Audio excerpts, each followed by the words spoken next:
Hello everyone and welcome back to sqadia.com. In this lecture, we're actually talking about hemodynamic dysfunction, and specifically in this part of the lecture, we are going to talk about the morphologic characteristics of thrombotic disorders and infarction.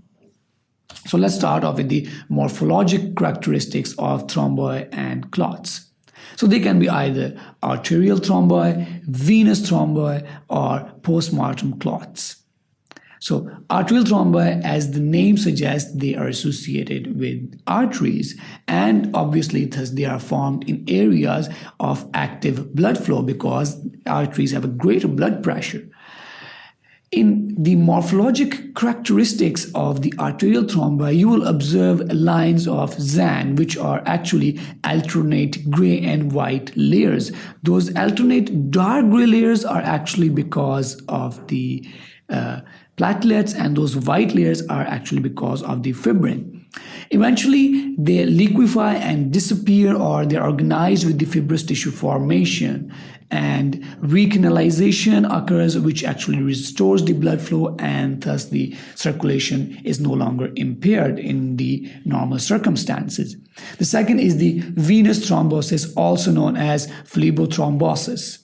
In phlebothrombosis, obviously, as the name suggests, that they are associated with veins. So they are located in areas of less active blood flow because of decreased blood pressure in the veins, most often in the veins of the lower extremities. They are actually predisposed by venous stasis, for which one of the biggest risk factors is immobilization in conditions like post-traumatic immobilization or post-surgical immobilization. They are actually characterized by dark red with higher concentration of red blood cells or erythrocytes than platelets. They are associated with concurrent venous inflammatory changes, also known as thrombophlebitis, which is actually inflammation of the veins. And the third type are the postmortem clots. So as the name suggests, postmortem, so they are associated with death. So they actually occur after the death, in fact, soon after the death, and they are not true thrombi. Why are they not true thrombi? Because actually thrombi is something which is a blood clot which is formed by the aggregation and adhesion of the platelets to the subendothelial collagen. So they have to bind with the endothelial wall or the capillary wall or the arterial wall or whatever vessel is that. So they have to be bound with the wall to be called a thrombi. But they are not attached to the vessel wall, so they are in fact not true thrombi.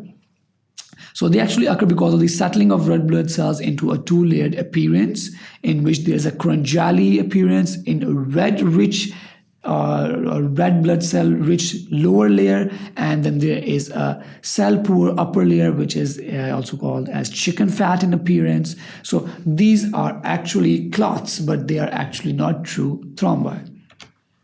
So here you can see that there is a plaque with fibrous gap, and as the gap ruptures, so that can actually lead to the formation of a thrombi, and that can actually increase the occlusion of the blood vessels, and that can also result in poor prognosis.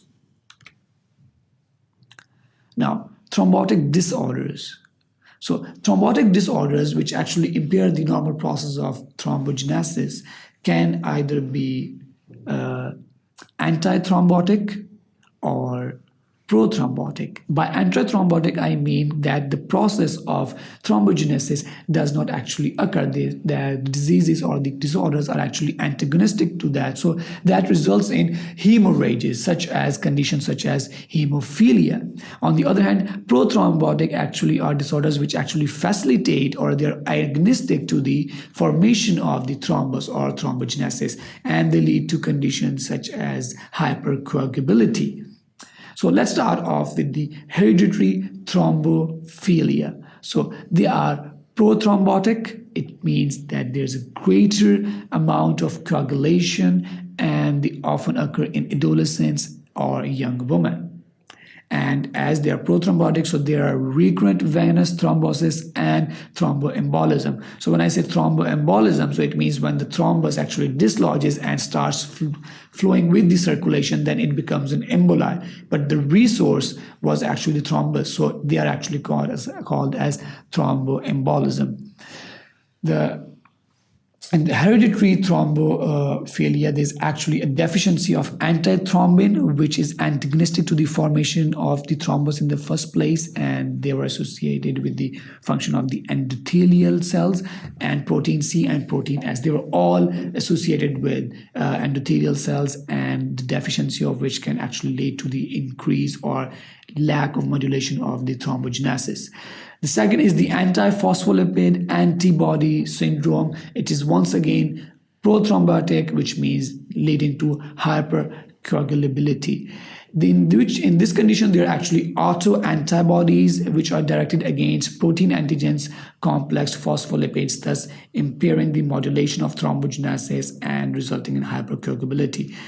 These actually result in recurrent thromboembolism, fetal loss, thrombocytopenia, and neurological manifestations as well.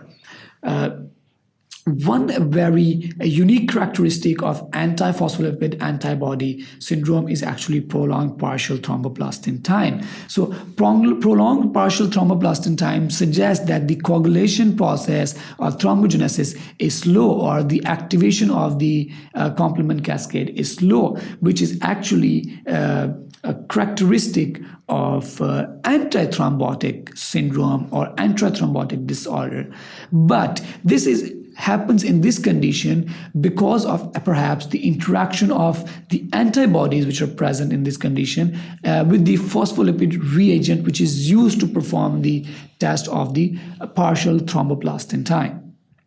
Then there is the third condition, which is the disseminated intravascular coagulation, DIC, which is both prothrombotic as well as antithrombotic. And there is actually widespread thrombosis and widespread hemorrhage as well, because it has both characteristics from consumption of platelets and coagulation factors.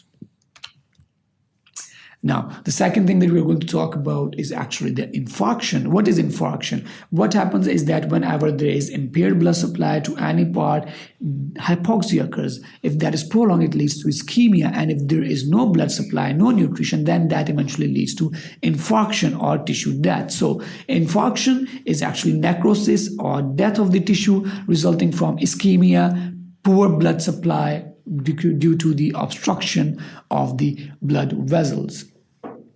For example, coronary artery disease. The necrotic tissue is then actually called an infarct, and that is actually the reason that you usually hear the term myocardial infarction, because in which there is actually infarction, there is death of the tissue, and myocardium means related to the heart. So these infarcts can either be anemic infarcts or red infarcts. So what are anemic infarcts? So anemia, which means deficiency of blood. So these are obviously white and pale because, as the name suggests, anemia. And then they are actually caused by arterial occlusions, such as in the heart, such as in myocardial infarction, in spleen, or in kidney. And that actually also results in hemorrhagic infarcts, in which there is loss of blood. So the blood is lost, so it does not reach to the area where it was required. So that can also result in anemic infarcts. And the presentation is white or pale infarcts, as you can see here. So it's white and pale. The second is the red infarcts, in which there is actually the red blood cells or erythrocytes ooze into the necrotic area. So that area is necrotic, but it still appears to be red.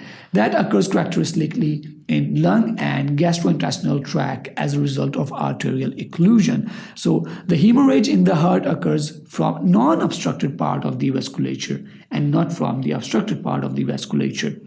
And it can also be caused due to venous occlusion associated with conditions like volvulus, incarbureted hernias, and post-operative adhesions, those adhesions can actually compress the veins which are actually going beneath them and result in impaired circulation, and thus may be an infarction. So here you can see they look red, they look pinkish because the RBCs or erythrocytes have oozed into the necrotic tissue. So these are red infarcts, whereas this one here is actually an anemic infarct.